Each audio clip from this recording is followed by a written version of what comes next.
Let me explain something. When I was working on various problems, the most important thing I learned was how to ask the right question.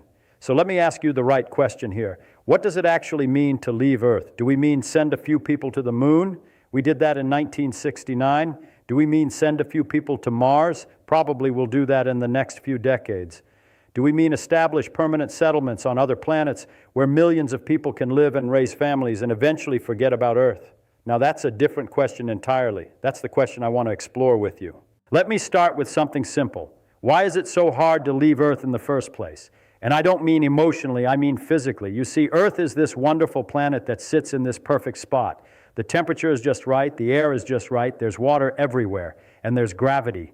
Gravity is actually very important, and this is where most people's intuition starts to fail them. Gravity pulls everything toward the center of the Earth with a force that we feel as weight. If you weigh 150 pounds, that's how hard gravity is pulling on you right now. Now, to leave Earth and go to space, you have to fight against this gravity. You have to accelerate something, let's say a spaceship with people in it, to a speed of about 25,000 miles per hour. That's the escape velocity. That's the speed you need to go to overcome Earth's gravitational pull and not fall back down. Now, to get that speed, you need rockets, lots of rockets. Let me tell you something about rockets that's really important. A rocket works by throwing stuff out the back, chemical explosions, hot gases, and because of Newton's third law, the rocket gets pushed forward. But here's the problem that nobody likes to talk about. To move something heavy, you need to throw a lot of stuff out the back, and all that stuff you're throwing out has to be carried on the rocket in the first place. So you end up carrying enormous amounts of fuel just to lift the fuel itself. This is what we call the rocket equation, and it's brutal. If you want to send a spaceship to Mars, and Mars is 140 million miles away on average, you need so much fuel that the rocket becomes absolutely gigantic, and it gets exponentially worse. You want to send people to the nearest star system? Alpha Centauri is 4.3 light years away. That means traveling at the speed of light, it would take 4.3 years to get there. But we can't travel at the speed of light. We can barely reach 1% of the speed of light with our current technology. So you're looking at hundreds of years of travel. And all that time, you need to carry life support systems, food, water, air recycling systems. The fuel requirements become utterly impossible. But let's assume for a moment that we magically solve the propulsion problem. Let's say we get some amazing new energy source, maybe matter-antimatter reactions, or some technology we can't even imagine yet. Now you can travel faster. You can get to Mars in a reasonable time. But now you run into the second big problem, and this one is actually worse than the first one. It's the human body. The human body is exquisitely adapted to Earth. We evolved here for millions of years. Every system in your body, your bones, your muscles, your heart, your eyes, your immune system, all of it is designed to work under one specific set of conditions. Earth's gravity, Earth's atmosphere, Earth's magnetic field, Earth's temperature range move us somewhere else, and we start to break. Let me give you some examples. When astronauts go to space, just to orbit around Earth a few hundred miles up, their bodies immediately start changing. The fluids in their body redistribute. All the water that normally stays in your legs because of gravity, it starts flowing up into your chest and your head. Astronauts get puffy faces, their sinuses clog up, their eyes actually change shape because of fluid pressure. This is uncomfortable, but it's not the worst part. After a few weeks in microgravity, your bones start losing calcium. Your muscles start atrophying, and I mean dramatically. Astronauts lose about 1% of their bone density per month in space. Just floating around doing nothing, your body thinks it doesn't need strong bones anymore because there's no gravity to support. So it breaks them down. A 6-month mission in space results in bone loss equivalent to what a 70-year-old person experiences in a year on Earth. Now you can exercise in space to slow this down. The astronauts on the International Space Station spend hours every day on exercise equipment, but you can only slow it down. You can't stop it. And here's what's really interesting. When astronauts come back to Earth after 6 months in space, they've lost so much muscle and bone that they can barely stand up. They can't even walk properly for weeks. Some of the effects take months or years to recover from, and that's just 6 months in orbit around Earth. Now let's talk about a mission to Mars. That's a 3-year trip minimum, 3 years of constant bone loss, 3 years of muscle loss, 3 years of your heart getting weaker because it doesn't have to pump against gravity anymore. And here's something else, 3 years of radiation exposure. You see, Earth's magnetic field protects us. It's like an invisible shield around the planet. It deflects the solar wind, which is a constant stream of charged particles from the sun. It also protects us from cosmic rays. These are incredibly high-energy particles coming from all over the galaxy. Right now, you're being bombarded by cosmic rays, but Earth's atmosphere and magnetic field protect you. You only receive a small dose. Once you leave Earth's orbit, you lose that protection. You're exposed to the full force of cosmic radiation. And cosmic rays are no joke. They travel at nearly the speed of light, and they've got enormous energy. When a cosmic ray hits a human cell, it can rip apart DNA.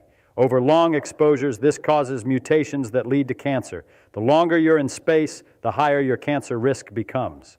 For a 3-year mission to Mars, astronauts would receive a radiation dose that significantly increases their cancer risk.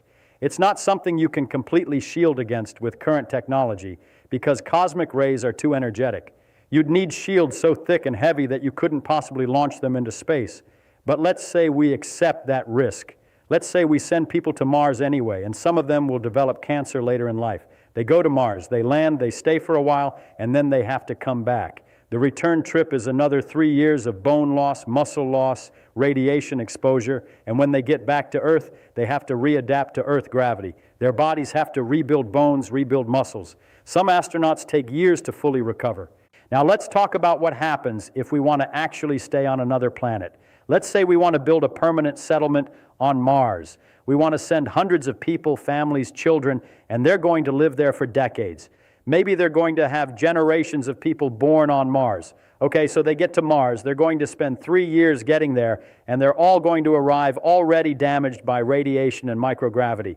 But let's assume they survive that. Now they're on Mars. And Mars is colder than Antarctica. It's about minus 60 degrees Celsius on average, even during the day.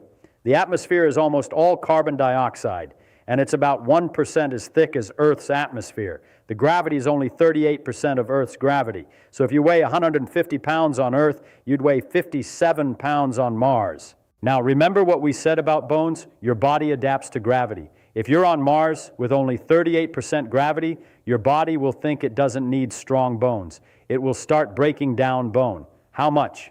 We don't know for sure because no human has ever lived on Mars, but we can make an educated guess based on what we know about microgravity.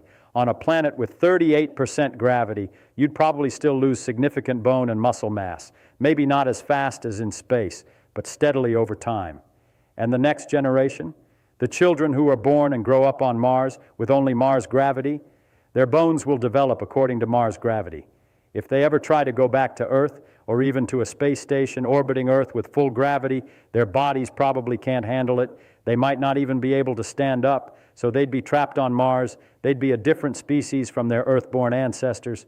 But wait, there's more. On Mars, you're bombarded by solar radiation. There's no magnetic field to protect you, and the atmosphere is so thin it doesn't block radiation effectively. The ground itself is covered with perchlorates, which are toxic compounds. You can't step outside without a spacesuit. You can't breathe the air, and the temperature will kill you in minutes if your suit malfunctions. The dust on Mars is also very fine and very sharp. It's different from Earth dust. It gets into everything: machinery, spacesuits, equipment. It damages solar panels. It clogs air filters. Theoretically, you can create a self-contained habitat, a sealed building with recycled air and water and its own power supply. But we've tried this on Earth. There's an experiment called Biosphere 2, where scientists created a completely sealed ecosystem with all the environmental systems you'd need to survive. It was supposed to prove that humans could live in a closed system. It failed. The enclosed ecosystem didn't produce enough oxygen. It didn't produce enough food. Plants died because they couldn't pollinate themselves without insects. The air quality became unstable. And then the people inside started having interpersonal conflicts. They got depressed. After only 2 years, they had to leave.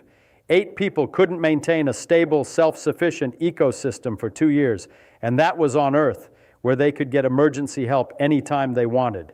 Now imagine trying to do that on Mars, where there's no backup plan. If something goes wrong with the air recycling system, people die. If the power system fails, people freeze. If the water recycling breaks, people dehydrate. And there's no rescue mission. It takes 6 months minimum to get to Mars from Earth. If something breaks, you can't just call Earth and have someone bring you spare parts. You have to have thought of it in advance and brought it with you. People talk about the economic case for space colonization. They say it'll be great for mining, for tourism, for expanding human civilization. But let's be realistic. Why would anyone do this? The cost is astronomical, literally. We're talking hundreds of billions of dollars, maybe trillions, to establish permanent human settlements off-world. And for what? To mine rocks? We have plenty of rocks on Earth, and it's way cheaper to extract them here because we don't have to overcome Earth's gravity first. For tourism, maybe wealthy people would want to visit Mars as a vacation, but living there permanently. You're asking people to endure years of spaceflight, chronic health problems from low gravity and radiation exposure, isolation from Earth, cramped quarters, bland food, and the constant risk of catastrophic system failure. And you're asking them to do this in an environment that's actively trying to kill them. There's no market for that. There's no economic incentive. You're not going to get private companies to fund this because there's no profit. And governments have already decided they'd rather spend money on problems here on Earth.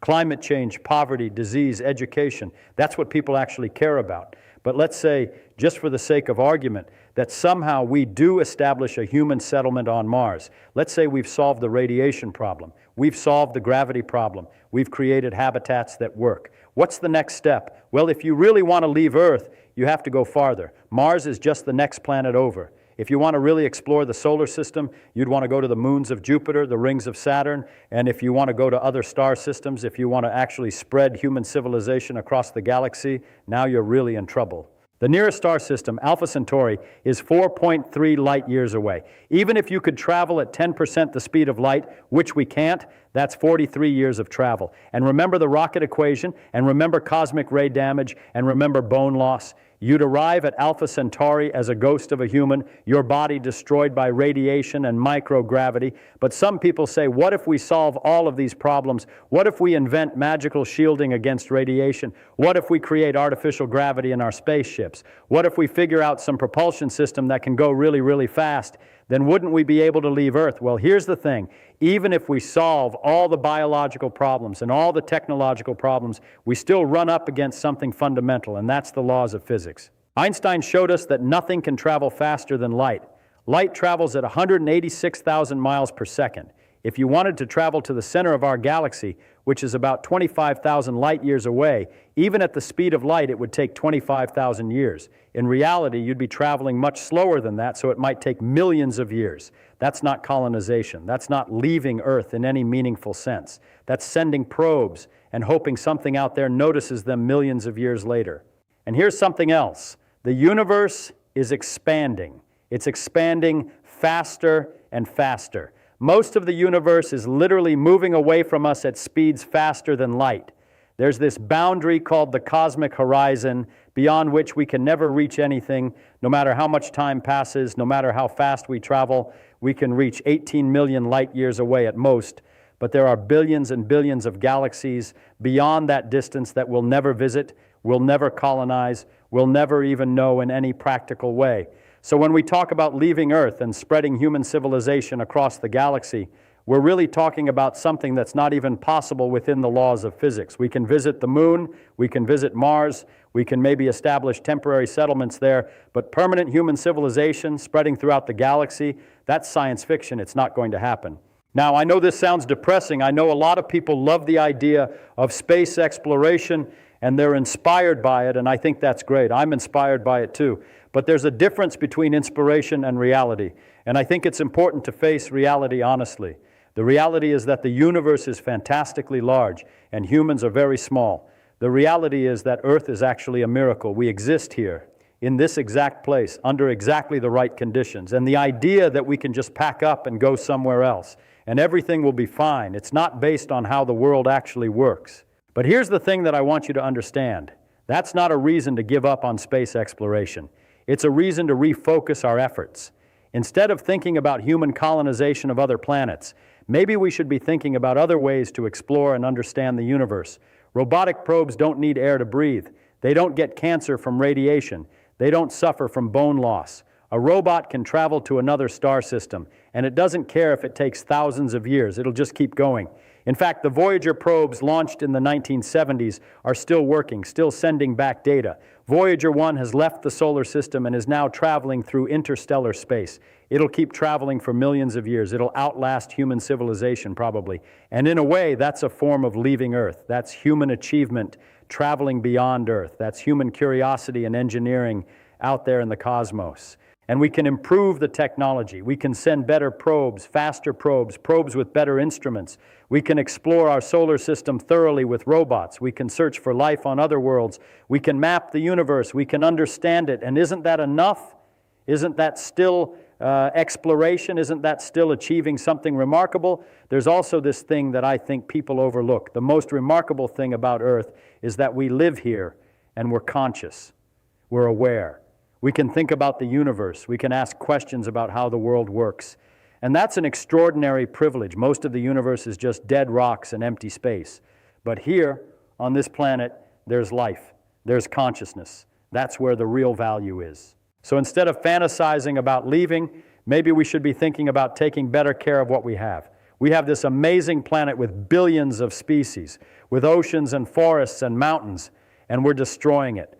We're burning fossil fuels, creating climate change, destroying habitats, driving species extinct, and meanwhile we're talking about spreading to other planets. It's backwards. We should be fixing things here first.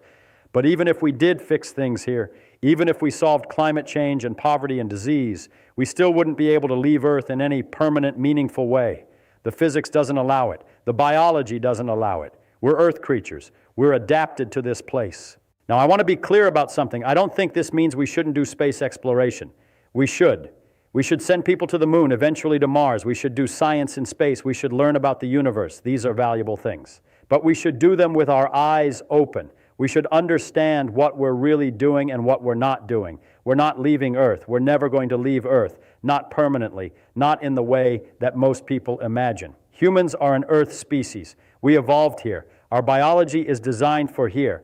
And the distances involved in truly leaving Earth are so vast, and the timescales are so long, that it's not something our species will ever accomplish. But we can still explore. We can still learn. We can send our creations, our robots, our probes, our telescopes out into the cosmos, and we can stay here on this miraculous planet, taking care of it, understanding it, enjoying it, and somehow I think that's enough. In fact, I think that's probably the better choice. The universe is big and strange and wonderful, and we don't need to live in every part of it. We just need to understand it. And for understanding the universe, Earth is actually the perfect place to be. We have the technology, we have the knowledge, we can build the instruments we need, we can study distant galaxies without leaving home. So my final thought is this: we will never leave Earth. And that's okay. That's not a failure. That's just the way physics and biology and the universe work. We're part of this planet, and this planet is part of us.